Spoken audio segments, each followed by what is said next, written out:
Hello students, आता आपण हे जे चौकोनमध्ये गोल दिसत आहेत त्यांचे आपल्याला हे मोजायचे आहे. याला मोजण्यासाठी भरपूर वेळ लागणार आहे, परंतु एक ट्रिक जर वापरली तर 10 सेकंदामध्ये ते आपण मोजू शकतो. मोजू शकत असं नाही, परंतु मोजायला वेळ लागेल. तर ट्रिकप्रमाणे जर आपण केलं तर सोपं जाईल. आता बघा, ह्या लाईन आणि ही लाईन याच्यामध्ये हा 1 2 3 4 5 6 आणि हे 7 आहे.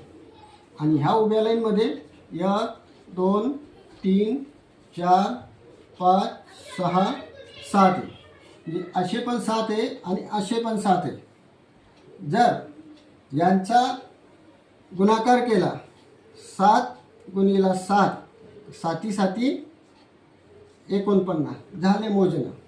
आणि याच्यावरती किती बी 1 थर 2 थर 3 थर 7 थर किती ठेवले तर त्याला त्या थरने गुणाकार करून घ्यायचं.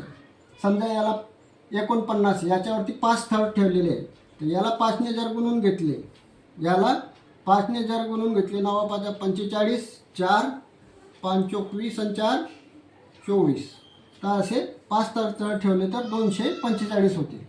याप्रमाणे ह्या ट्रिकने जर आपण केलं तर सोपं जातं. आणि तुम्हाला एक सोपं सांगायचं, या प्रश्नावरती एक प्रश्न पोलीस भरतीवरती आलेला होता, तो मी तुमच्या पुढच्या व्हिडिओमध्ये टाकणार आहे.